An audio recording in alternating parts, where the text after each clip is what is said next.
almost right at the crucial point. And I don't know if you know, but next week will be 30 years since Kevin Keegan's famous "I Would Love It" speech.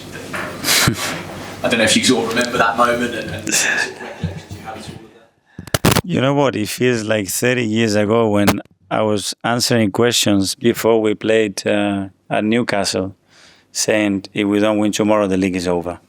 And it was October, yeah? Yeah? And it feels like 30 years ago.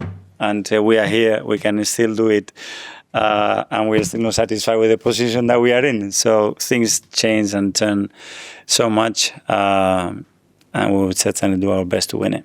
Just ask you that in terms of how you think you will be in this period now, which is obviously so much going on, so much pressure. Will you be sort of happy to let your emotions flow like Kevin? Do you want to keep them in check? How do you think you'll be in these?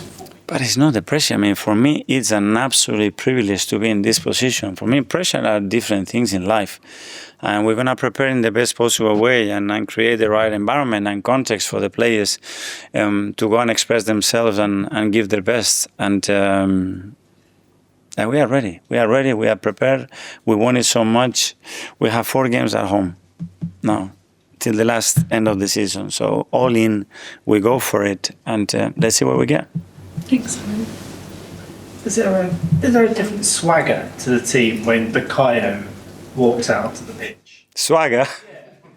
Yeah. Remember that famous quote from Jens Lehmann in the Invincible season? He said when they walked down the tunnel, they would look across and they knew that they had beaten opposition just in the tunnel. And when you have people like Bukayo there who walk on the pitch and you see the opposition, do you think you kind of need that in this period, that kind of fear factor and the swagger? We certainly have in Bukayo one of the most influential players that we had in the last few years. And he's a player that when it comes to those moments, we expect him to produce those moments, to win it for us. And we need it in the squad. We have him now, and hopefully we can use it in the right way. And is there... Can I tell us about just as your son obviously played in the week? No, okay. Thank you. I'm Carl. With going back to Sunday's game against Manchester City, obviously it wasn't the right result for you guys in the end, but in terms of performance and the way everything went out, people were quite surprised that you actually went out to grasp the game and actually win it in the end. What did that game just teach us all or even show you about what this team... I'm surprised that somebody's surprised. We've always done it. That's always been us. Yeah. Eh? Yeah, I have a very different opinion about that, yeah. But going back to the question, what in terms of the attacking approach and the way you play, what does that kind of show everyone in terms of this? But at the end, everything has to go your way, and those actions have to go your way, and we hit the post twice, and we have 2 big chances as well to score the game. Decisions have to go your way as well, which is very important when the margins are so small. So everything has to be perfect. And with the City game against Burnley, obviously the positions have changed. They're now top, you guys are second. Is there anything in that at all in terms of the hunted versus hunted mentality, in terms of you're now chasing that?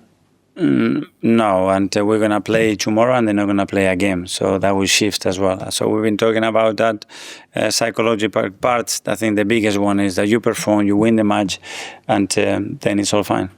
Thank you. And finally, Ed. Hi, Mikel. You said in training you didn't have to really do much to motivate the players this week because of what's happened and what's on the line. Do you sense when you look in their eyes, given what everything that's happened the last few weeks, lost the league, and you look in your eyes, they still believe that you can do this? 100%.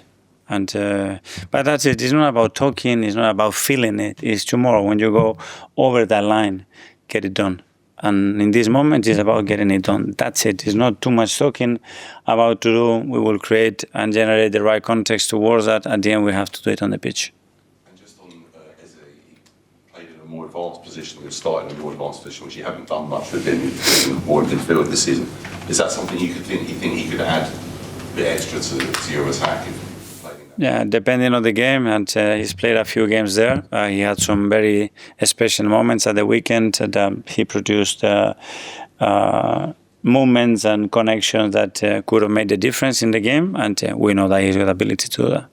Thank you very much, everyone. Yeah, thank you. Thank you very much.